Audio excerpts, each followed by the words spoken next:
My name is Lauren. I'm 38 years old and a housewife. I retired and became a housewife after marrying my husband, Gabby. We have 2 children. Our daughter, Sophia, is in 3rd grade of elementary school, and our son, Lester, is in 1st grade. I'm home. Ah, Daddy, welcome back. Welcome back, Daddy. I got 100 on my test today. Oh, that's great. I got 100 too. Lester is just a 1st grader. It's not that easy for him. Sophia is being mean. Well. Hey, both of you, you're troubling Gabby, aren't you? Gabby, welcome back. I'm home. Gabby works at the city hall, and he says his current department generally allows him to come home on time. Therefore, even though he's busy with work, he manages to get home in time for the kids' dinner and helps out with household chores. He's a husband whom everyone in the neighborhood is envious of. Go take a shower with the kids first. I've already filled the tub with hot water. Oh, thank you. During the usual conversation, Gabby's mobile phone suddenly rings. Daddy, your phone is ringing. Oh, it's from Mom. Let me answer it. Hello? Hello, Gabby, how have you been? Gabby pulled the phone slightly away from his ears and frowned. I could clearly hear Deborah's voice from where I was standing as well. Mom, can you lower your voice a bit? It's hurting my ears. Oh, was I speaking that loudly? By the way, how's Lester? I want to see my adorable grandchildren. It's been a while. Deborah keeps dominating the conversation, making Gabby visibly annoyed. Gabby's parents' home is in the neighboring state, about a 2-hour drive away. We only visit around Christmas, so we see them about once a year.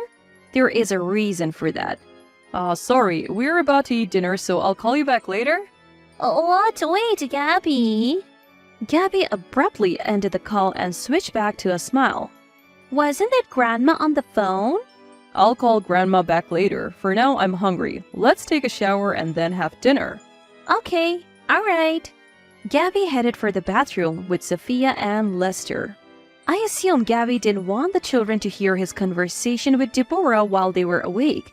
After dinner, once the children were asleep, Gabby called Deborah back. Honestly? How long are you going to make me wait? I go to bed early, you know. I get sleepy at night.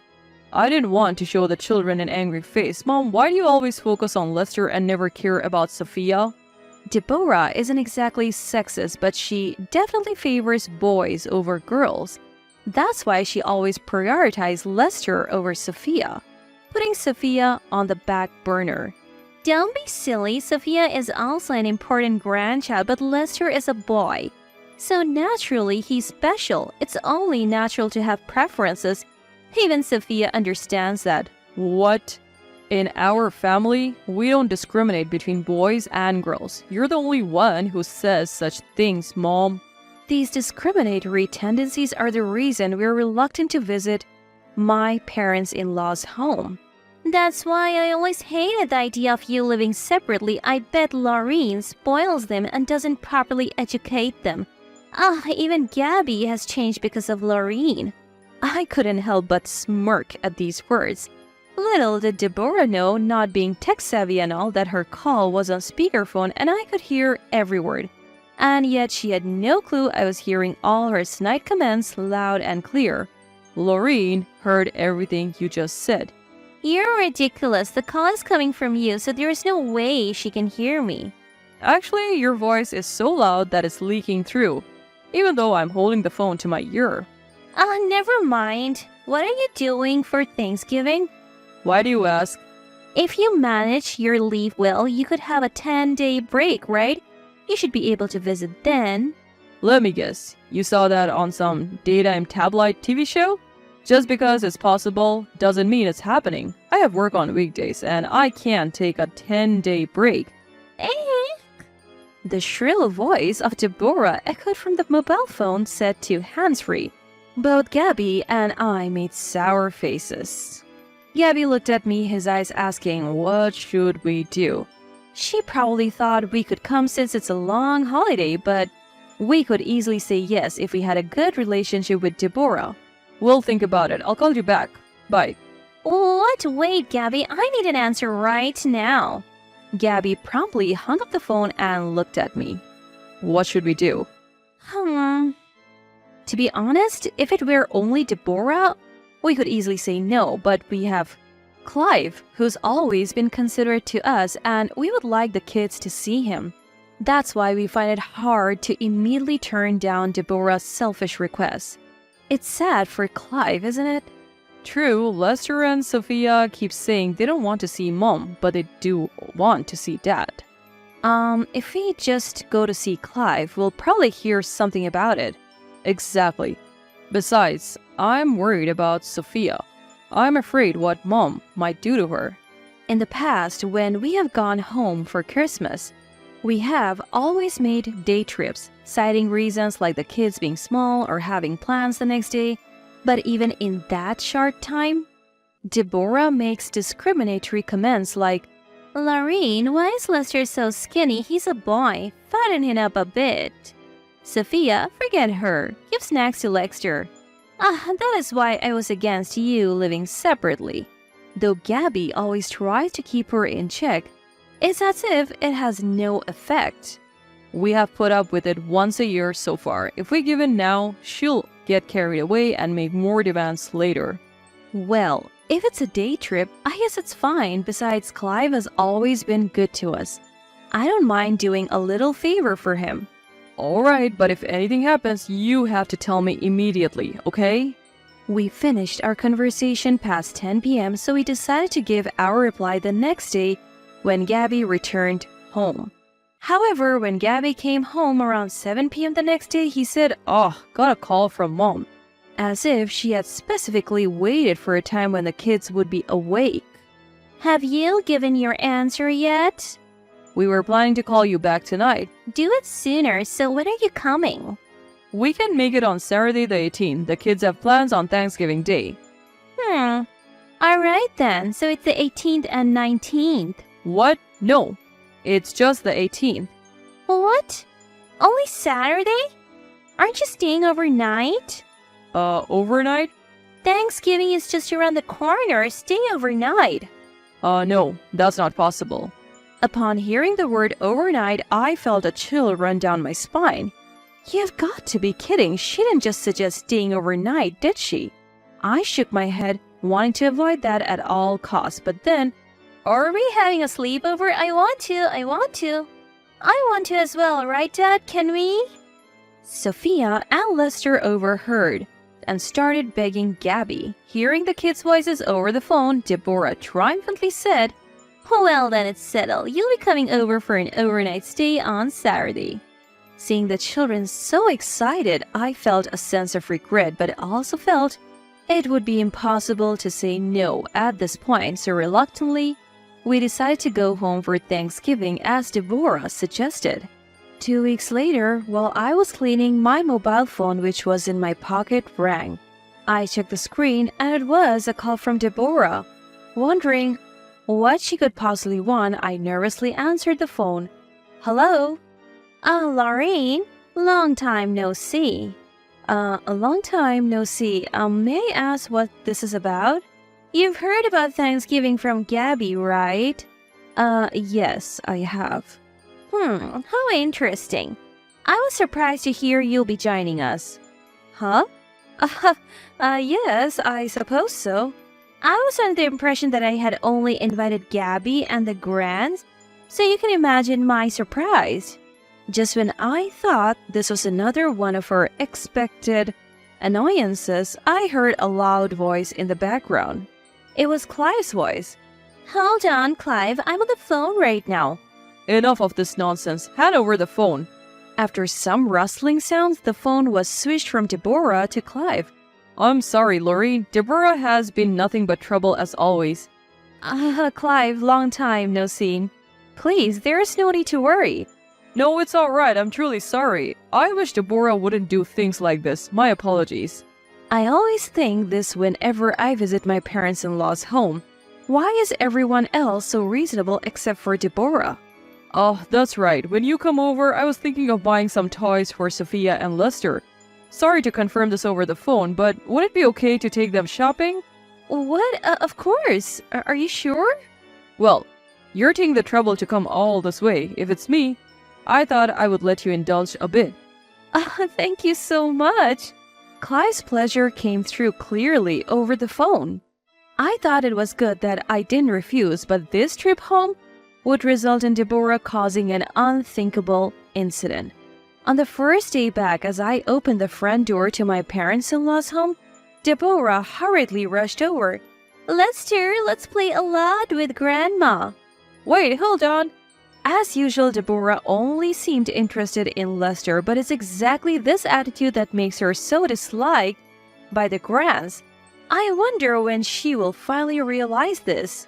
Stop it, you're embarrassing. From behind, Clive scolded her and Deborah reluctantly backed away from Lester. Clive gently patted Sophia and Lester's heads, saying, I'm glad you came, and greeted them with a smile. Needless to say, Lester and Sophia also smiled in response. Deborah glares at the scene. We then set down our bags and decided to head to the toy department in a nearby large shopping mall. I don't know what's popular these days. Can you tell me what Sophia and Lester like? What? You're buying us toys? Of course, ask Mommy. Sophia and Lester turned their eyes towards me, so I nod with a smile, and they cheer enthusiastically. However, Deborah is nowhere to be seen. Where's Deborah? I don't know, she was with us just a few moments ago? Hey, Grandpa, I want this. What's this?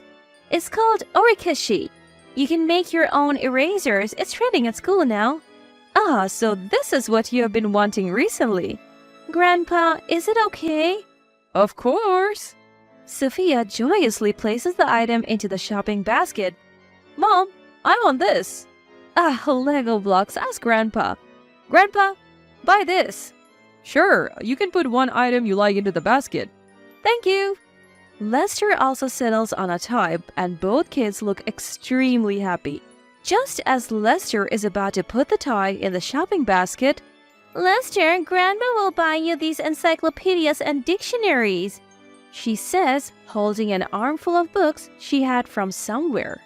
Everyone but Deborah is left speechless. These are all things Grandma chose. They all look interesting, don't they? Hey, why are you doing this on your own? Oh, it's fine. Let's just buy it for him. No, it's not fine. I promise one item each for the two of them. One each? Huh? You're buying for Sophia too? Deborah glares at Sophia. Sophia steps back looking scared and hides behind me. Then Deborah, focusing her eyes on the shopping basket, abruptly grabs the orikashi and shoves it to Sophia. Then, let's give Sophia's and buy more for Lester. Give this back. You're older. You can do that, can't you? Just as Sophia looked like she's about to cry, Clive raises his voice, his face turning red. What the hell are you saying? Deborah's shoulders shake as she says, Hey, stop it. You're embarrassing me. Other customers are looking. The one who should be embarrassed is you. How dare you do this to Sophia? Clive, Sophia is scared. Clive immediately comes to his senses and directs a smile at Sophia. Patting the near-crying Sophia on her head, he says, I'm sorry, Sophia. Grandpa is not angry anymore. Yeah. Alright, let's go buy the toys and head back home. Don't worry, we're buying Sophia's too. Seeing Sophia's smile return, Clive immediately turns his gaze towards Deborah, who is sulking with a displeased expression. Oh, do you want to be hated by your grandchildren? No, that's not it. I was just thinking of what's best for Lester. Mom, cut it out. If you keep upsetting people like this, we won't bring you along anymore. Who's upsetting anyone? Deborah desperately tries to make excuses, but no one listens. She ends up buying the toys she had chosen with her own money. Sophia and Lester are beaming thanks to the toys Clive bought them. However, Deborah, not pleased with the situation, causes further trouble later on. Upon returning to the in-laws' home and having delivery steak for dinner, Clive says he's going to take a shower. Sophia, Lester, do you want to join Grandpa? I will. I'm too shy, so no. Alright, Lester, will you join Grandpa then? Sophia says she will go with me, and Lester and Clive head to the bath first. At that moment, Deborah was suspiciously moving back and forth between the first and second floor stairs. Suddenly, Deborah asks me, "Lorraine, are you going to use the bathtub with Sophia?" "Uh-huh. Oh, yes, we are."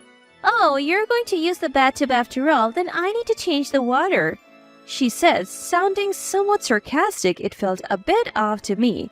I briefly pondered the meaning of her sarcastic tone. Maybe she felt the need to get a jab in after what had happened with the toys?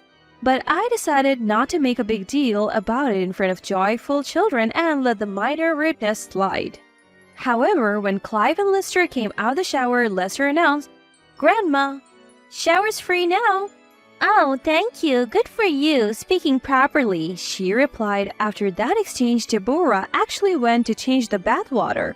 Seeing this, Clive said, She may be like that, but maybe she feels bad about what happened. I think Deborah wanted Lorraine and Sophia to have a clean bath, so she changed the water on purpose. Can't we forgive her? He asked, sounding somewhat apologetic. I thought that even if she's always sarcastic, she is still Gabby's mother. As Gabby's wife, there are probably things I should be more accepting of. About 20 minutes later, Deborah announced, "The bathtub is ready." Sophia and I stood up and went to the bathroom. Deborah was smiling throughout, but as soon as we closed the bathroom door, we heard a commotion from Deborah on the other side. "What?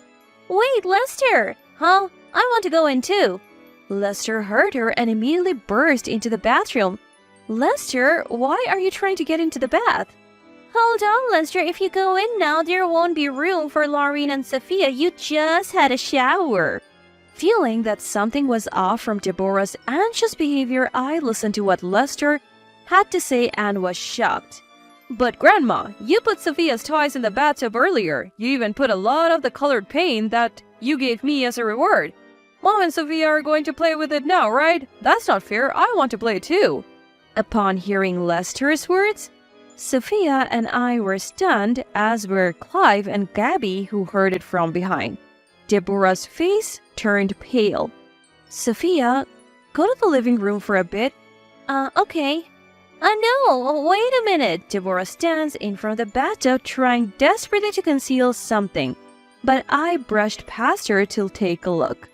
To my surprise, it's filled with the Orikishi toys Sophia had just bought. Furthermore, the water smelled not of bath salts but of paint, and it seemed to have a faint yellow tint. "What is the meaning of this?" Are these not toys meant for the bath?" Deborah is scrambling to come up with an excuse in front of Clive, but Lester once again throws a wrench into things. "That's not right. I told Grandma that Orikeshi is for making erasers, so it's not a bath toy." "Lester, wait." And she was acting all sneaky, saying shh. So I thought she was going to surprise Mommy and Sophia. "Well, it's just what a child said, right?" Don't worry. This is a bath bomb." No, it's not. This is the paint from the toys Grandma bought today. I saw her put it in. At this point, Deborah is at a complete loss for words. Lester goes straight to Sophia. "Clive, there's a swimming pool nearby, isn't there? I'm taking Sophia there." Yeah, that's probably best. "Can I leave the rest to you? I want to keep someone who would do this sort of thing as far away from the children as possible." Leave the rest to me. I'll cover the swimming pool fees. Why would we have to? At that moment, when Deborah tried to resist, Clive glared at her with an intense expression. Deborah stood there silent and wide-eyed. Clive then raised his voice towards the living room and said, Lester, Sophia, there's a swimming pool near our house. Go there with Daddy and Mommy. It seems the bathtub and shower are a bit broken. As Clive called out to Sophia and Lester in the living room, voices replied, "Swimming pool? You say." "Can I go too? I'm looking forward to the swimming pool," came the excited response. "Laureen, I am truly sorry. Let's go buy Sophia's toys again tomorrow. Take care on your way." Clive said this with a smile. Since Deborah was still trying to say something, I changed my tone and asked, "Is there anything else?" Deborah stiffened and said, No, nothing. I will never forgive what happened today. Don't ever expect to see either of them again. It was already unacceptable how harshly you treated Sophia. But to harass her like this? But everyone will listen to me." So you think it's okay to harass a little girl because of that? Deborah was at a loss for words. Gabby also struggled to contain his anger and spoke trembling. I've understood how Mom feels. Dad, I'll leave the rest to you. I'm going to the swimming pool with the four of us. Alright, go ahead. Wait, Gabby, you're my son. Defend me. I won't call you Mom anymore. To me, you're just an unpleasant stranger now. I can't consider someone who hurts my important family as my mother. Gabby! I took Gabby, Sophia, and Lester along with our swimsuits and headed to the swimming pool. Both kids were extremely excited at the swimming pool, which they hadn't visited since the summer. It was good to see the children's smiling faces looking so happy. And when we got home, Deborah was nowhere to be found. Did you enjoy the swimming pool? Yes, it was so much fun. The pool was big. I see, that's good. Oh, Sophia, I'm sorry. I accidentally stepped on the box containing the toy I bought for you. What? I'm really sorry. So I'm thinking of buying you 2 toys tomorrow to make up for it. Wow, that's okay then. Not fair, me too. Sophia immediately broke into a smile. Lester also joined the conversation, looking envious, and Clive nodded in agreement with a smile. The next day, the 2 kids were thrilled with the toys they received. We then went to the local theme park with Clive and had a fun day. Of course, Deborah was not there. As for where Deborah went, apparently she was sent back to her parents' home while we were at the swimming pool. A week after our fun day, Clive contacted us to report that they had gotten a divorce. But then, about a month later, what, Deborah? In the morning, the intercom rang. When we checked the camera, there was Deborah. Let me in, please. I came to apologize. As soon as she said that, she began to deeply apologize right in front of the entrance. I'm really sorry. I was wrong, so please let me see Lester and Sophia. Deborah bowed her head repeatedly, pleading at the entrance. Well, it looked like a moment to accept her apology. Thinking, she really has reflected on her actions, I said, no. What? While it's natural to prioritize the children, it seems you have no intention of apologizing to me. Well, even if you said you would apologize to me, I won't open the door. I told you I would never forgive you, right? Goodbye. Wait, Laureen, please. I'll apologize to you too. I then hung up the intercom. It seemed like she was shouting something, but I ignored it. Immediately after, only Gabby went outside to send Deborah away. It seems she went back to her parents' home as soon as he mentioned calling the police. By the way, the 2 children don't seem to be concerned about Deborah's absence at all, saying, "We want to play with Grandpa again," and only mentioning Clive. Neither Gabby nor I have anything more to say about Deborah, and it looks like we'll be visiting my parents-in-law's home more frequently from now on.